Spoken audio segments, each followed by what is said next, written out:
Hello friends, आज जो है वो हम लोग फिर से फिजिक्स सब्जेक्ट का जो चैप्टर है magnetic effect of electric current, इस चैप्टर के साथ हम लोग फिर से वापस आए हैं। और आज हम लोग इस चैप्टर में जो एक इम्पोर्टेंट टॉपिक है इलेक्ट्रिक मोटर, क्योंकि हम लोगों ने जो सॉलिनॉइड है, सॉलिनॉइड्स के स्ट्रेंथ को कैसे बढ़ाते हैं, तो ये सारी चीज़ों को हमने देख लिया था। What is the application of solenoids, ये सारी चीज़ों को हमने देखा था कि भाई सॉलिनॉइड के सेंटर में बीच में किसी तरह का जो स्टील हो गया, जो आयरन का रॉड हो गया या सॉफ्ट आयरन हो गया, उसको मैग्नेटाइज वगैरह किया जा सकता है। Today we have to be discuss about electric motor. What is electric motor? सबसे पहले इलेक्ट्रिक मोटर के बारे में जानना है friends. Electric motor is a rotating device. Okay, electric motor जो होता है वो एक तरह का रोटेटिंग डिवाइस है और this device actually utilize electrical energy and this energy is converted into mechanical energy.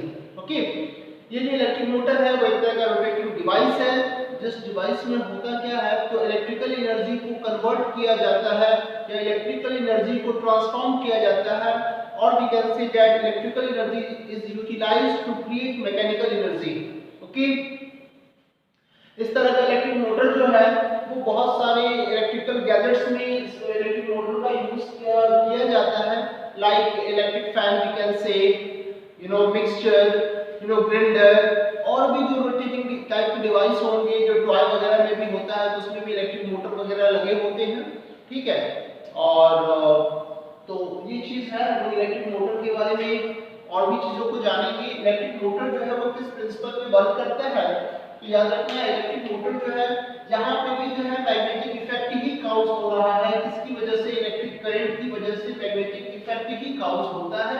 So friends, we can see that electric motor works on the principle of magnetic effect of electric current. Okay friends, तो electric motor जो है वो इसी principal पे work कर रहा होता है, magnetic effect of electric current के प्रिंसिपल पे वर्क कर रहा होता है। इसको जरा ध्यान से देखेंगे। ठीक है, ओके फ्रेंड्स, इसमें इलेक्ट्रिक मोटर वर्क किस तरह से करता है, तो इसके बारे में जानने से पहले we have to be must know about what are the various components of electric motors. आखिर इलेक्ट्रिक मोटर बने किस चीज से होते हैं, so we have to be focus on this things first. Okay, तो first of all we have to be know about the various parts of electric motor. Friends, here you can see on this board, this is the diagram of electric motor, and in this diagram we can see the various components which are utilized to make electric motor. You can see please here. Friends, focus करते हैं हम लोग।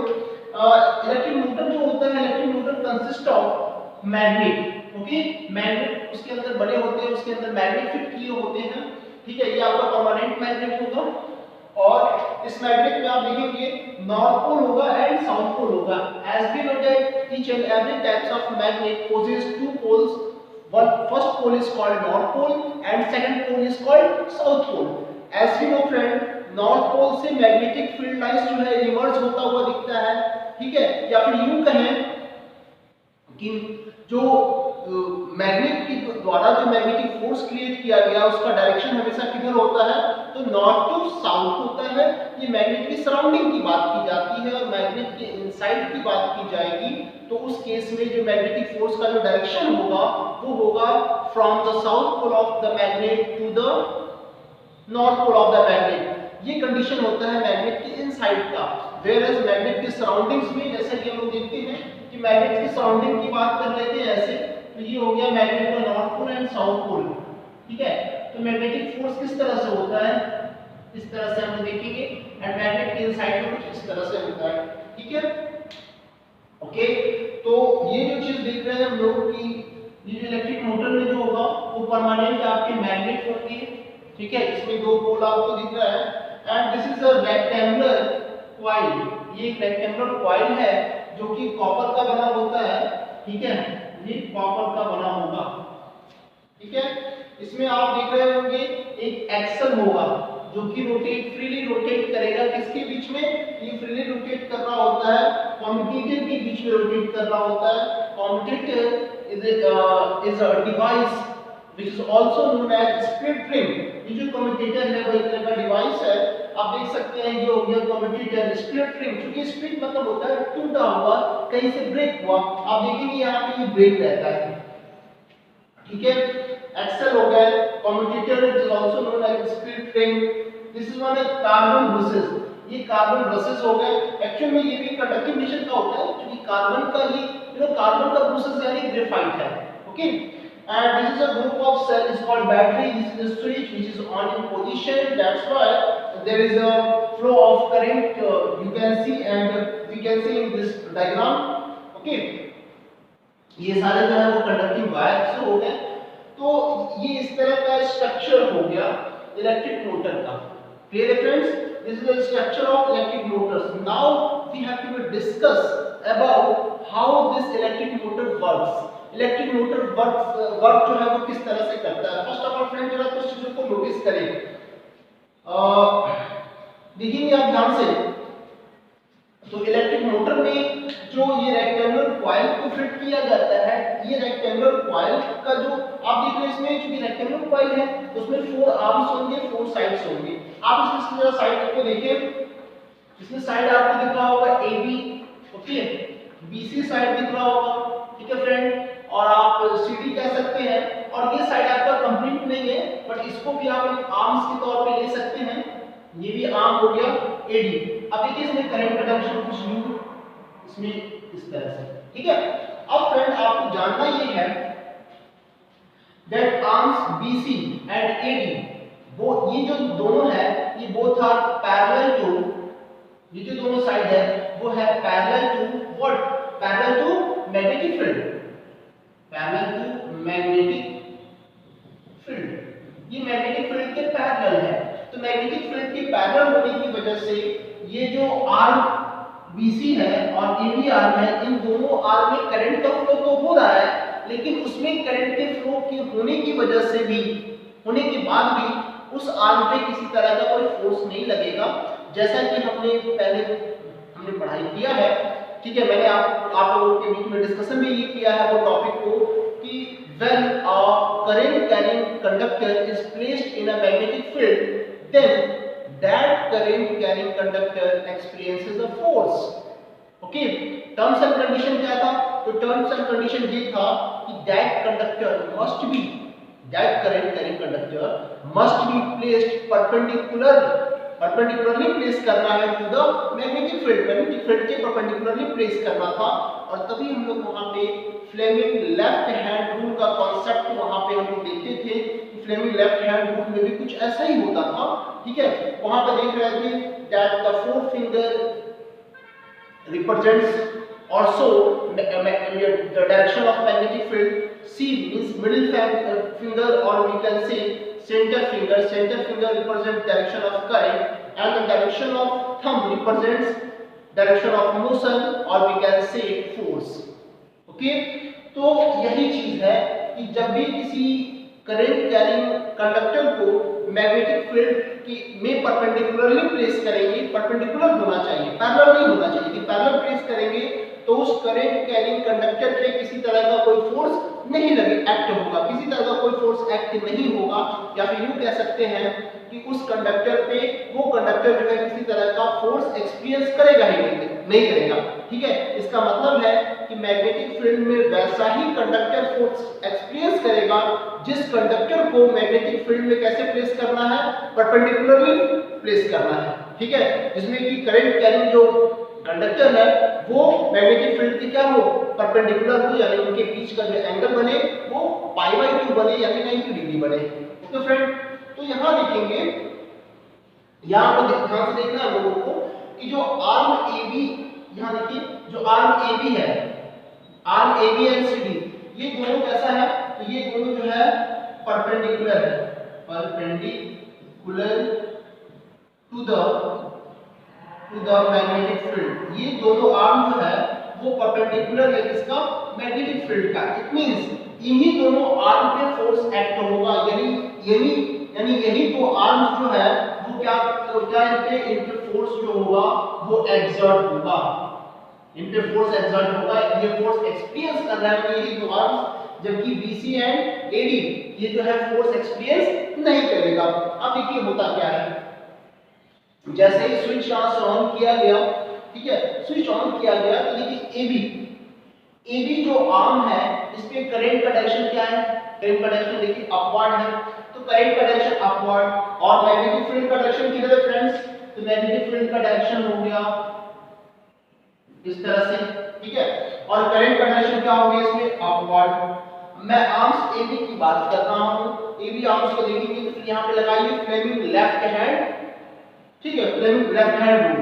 तो Fleming left hand rule लगाएंगे तो आप देखेंगे कि this is represents the direction of magnetic field and the centre finger represent direction of current. तो डायरेक्शन ऑफ करंट जो है वो ऊपर की तरफ, और ये दोनों क्या है, परपेंडिकुलर है, तो फोर्स लगेगा।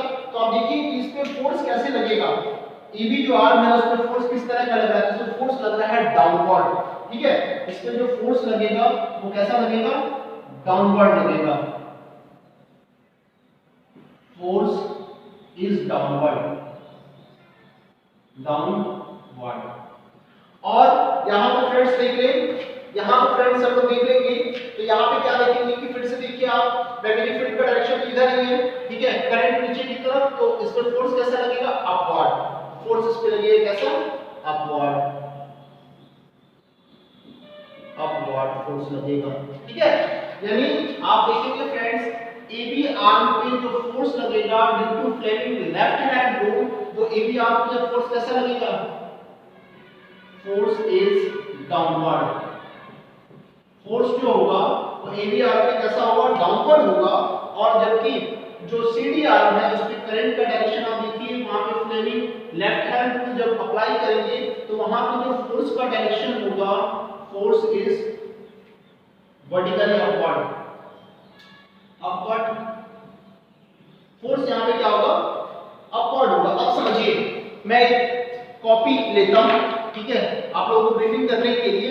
देखिए इधर से आप इसको डाउनवर्ड फोर्सेस पे लग रहा है और इधर क्या लग रहा है, अपवर्ड फोर्स, इधर डाउनवर्ड इधर अपवर्ड, तो क्या ये कॉपी इस तरह से रोटेट नहीं करने लगेगा, बिल्कुल करेगा। देखिए इस साइड में डाउनवर्ड फोर्स और इस साइड में अपवर्ड, है ना, समझिए ऐसे ही ऊपर से फोर्स लगाएंगे इसको तो ये देखेंगे कि ये कॉपी इस तरह से रोटेट करने लगेगा।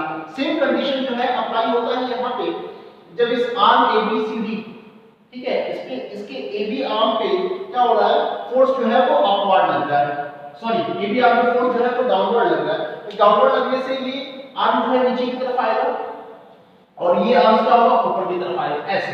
अभी तो ऐसे फ्लैट है, ऐसे होने लगेगा, ठीक है, ऊपर की तरफ आएगा। तो इस तरह से वो मूव करना शुरू किया। अब जैसे ही ये हाफ साइकिल, हाफ जो सर्किल पूरा करेगा, हाफ साइकिल जैसे ही पूरा करेगा ये ऊपर की तरफ ये आया, ऐसे हो गया। जैसे फ्रेंड देखिए कॉपी का देखिए ये फ्रंट पार्ट है, ठीक है, और ये हो गया बैक पार्ट। देखिए यदि मैं कॉपी को ऐसे रख दिया, ऐसे देखिए फ्रेंड, और इसका मैं हाफ रोटेशन किया, तो हाफ रोटेशन करने का मतलब है जो फ्रंट है वो नीचे की तरफ आ जाएगा और जो बैक है वो ऊपर की तरफ आ जाएगा। तो जैसे ही ये काम इस इलेक्ट्रिक मोटर में होता है, ठीक है, हाफ रोटेशन पूरा किया, तो आप देखेंगे कि यहाँ पे जो AB जो आर्म है उसकी जगह पे क्या आ जाएगा, CD आर्म आ जाएगा, देखिए ऐसा उल्टा देखिए, है ना, और जो AB CD का जो पोजीशन है वहां पे क्या चला जाएगा, AB चला जाएगा। तो आप उसमें देखेंगे कि डायरेक्शन दोनों का ऑपोजिट हो जाएगा। अभी देखिए AB आर्म में जो करंट का डायरेक्शन था वो कैसे था, A to B, और CD आर्म में कैसे है, C to D। लेकिन जैसे ही हाफ रोटेशन पूरा हो जाएगा तो AB की जगह क्या आ जाएगा, CD आ जाएगा, ठीक है। तो इसमें डायरेक्शन कैसा हो जाएगा CD का, देखिए फ्रेंड्स बहुत समझने वाली बात है कि AB आर्म में करंट का जो डायरेक्शन है वो कैसे है, A to B, ओके, ये हो गया direction of current, direction of current, okay friend. और CD आर्म में कैसा है, वो C to D है, ये है डायरेक्शन ऑफ करंट। लेकिन आफ्टर हाफ रोटेशन के बाद, आफ्टर हाफ रोटेशन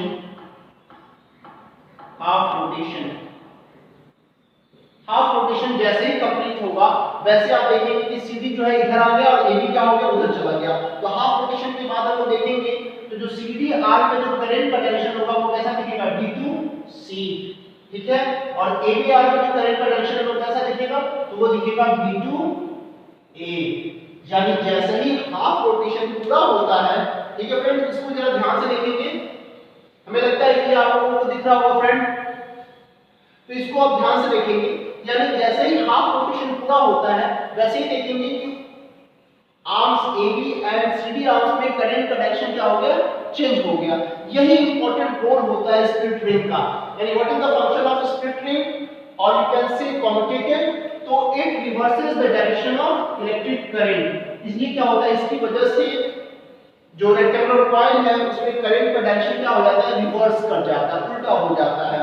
और फिर से जैसे ही उल्टा होगा वैसे ही अब यहाँ पे CD आर्म आ गया, CD आर्म पे अब लगेगा डाउनवर्ड फोर्स, जैसे फ्रेंड ऐसे देखिए, है ना, पहले अभी रोटेशन शुरू किया था, रोटेशन शुरू किया तो हाफ रोटेशन के बाद ऐसे हो गया, ठीक है। अब देखिए ये हो गया CD और ये हो गया AB, अब CD पे लगेगा डाउनवर्ड, पहले CD पे लग रहा था अपवर्ड फोर्स, अब लगेगा CD पे लगेगा डाउनवर्ड, तो फिर से ये ऐसे होने लगेगा। तो इस तरह से हमेशा हाफ रोटेशन के बाद साइड चेंज हो जाएगा, AB जो है CD बन जाएगा, देखिए फ्रेंड ये हो गया AB और ये हो गया CD, तो देख रहे हैं हाफ रोटेशन के बाद साइड चेंज हो जा रहा है ना। हाँ, लेकिन जो बैटरी का टर्मिनल तो चेंज नहीं हो रहा है, बैटरी का टर्मिनल तो चेंज नहीं हो रहा है, कार्बन ब्रशेस है इसमें तो करंट का डायरेक्शन यहीं से चलेगा। तो आप देखेंगे कि इस तरह से साइड चेंज होने के बाद हाफ रोटेशन के बाद डायरेक्शन ऑफ करंट चेंज हो जा रहा है, और डायरेक्शन ऑफ करंट आर्म्स में जब चेंज होता है तो उसमें फोर्स का डायरेक्शन भी चेंज हो जाएगा, जिसकी वजह से कंटिन्यूअसली ये क्या कर रहा होता है, इलेक्ट्रिक मोटर अपने एक्सिस पे रोटेट कर रहा होता है with the help of axle. Carbon brushes का क्या रोल है, तो कार्बन ब्रशेस का रोल कुछ नहीं है, ये एक तरह से कनेक्टिविटी प्रोवाइड कर रहा होता है, ठीक है, रेक्टेंगुलर कॉइल के बीच में और जो आप कह सकते हैं सोर्स ऑफ इलेक्ट्रिकल एनर्जी के बीच में एक तरह का कनेक्टिविटी प्रोवाइड करता है, एंड ये कार्बन ब्रश से जुड़ा होता है स्प्लिट रिंग से, ओके। तो इस तरह से जो है वो इलेक्ट्रिक मोटर वर्क्स कर रहा होता है फ्रेंड। फिर से मैं बता दूं कि electric motor works on the principle of magnetic effect of electric current, और इस इलेक्ट्रिक मोटर के जो डिफरेंट आर्म्स हैं, एक्चुअली याद रखना इसमें आपको 4 आर्म्स दिख रहे होंगे, AB, BC, CD and AD, ठीक है, लेकिन सिर्फ 2 ही आर्म्स पे फोर्स एक्सर्ट होगा, एक आर्म्स हो गया AB एंड दूसरा हो गया CD, because these 2 arms are perpendicular to the magnetic field, वो मैग्नेटिक फील्ड के परपेंडिकुलर है, इस कारण से सिर्फ वही आर्म्स जो है फोर्स एक्सर्ट करेगा, और उसी फोर्स एक्सर्टिंग की वजह से that rectangular coil continuously rotating on its axis, है ना, इसी वजह से मैकेनिकल एनर्जी जो है वो काउज होता है, मैकेनिकल यू कैन से आप कह सकते हैं कि मैकेनिकल एनर्जी काउज होता है और वो रोटेट करने लगता है। यहाँ पे भी आप देख रहे हैं कि इलेक्ट्रिक करंट की वजह से मैग्नेटिक इफेक्ट काउज हो रहा है, magnetic effect of electric current, यानी मैग्नेटिक फील्ड में जब हमने करंट कैरिंग कॉइल को रखा तो that current carrying coil experiences force, and due to this force the rectangular coil start to rotate and continuously rotating on its axis, ठीक है। और इसी वजह से फैन रन कर रहा होता है, मिक्सचर, ग्राइंडर और भी जो चीजें आप देखिए जो कि रोटेटिंग टॉय वगैरह, टॉय कार वगैरह में जो रोटेटिंग डिवाइस होता है वो सारे इसी इलेक्ट्रिक मोटर का ही होता है और इसी प्रिंसिपल पे ये वर्क कर रहा होता है, ठीक है फ्रेंड्स। मुझे पूरी उम्मीद है इस चीजों को अच्छे से फोकस करेंगे, ये बहुत इंपॉर्टेंट बातें हैं, इन चीजों को अच्छे से फोकस करेंगे और जरा ध्यान से देखेंगे, मुझे पूरा फेथ है कि आप लोगों को बेहतर ढंग से एकदम क्लियर हो गया होगा, ठीक है फ्रेंड्स। और अगली वीडियो में मैं नेक्स्ट टॉपिक लेके आऊंगा, ठीक है फ्रेंड्स। कुछ चीजों को मैं बता दूं नेक्स्ट टॉपिक में, जैसे हमारा होगा इलेक्ट्रोमैग्नेटिक इंडक्शन, लेकिन मैं चाहता हूं कि थोड़ा सा इसके बारे में कुछ और बता दूं। ये बताना है कि यदि कोई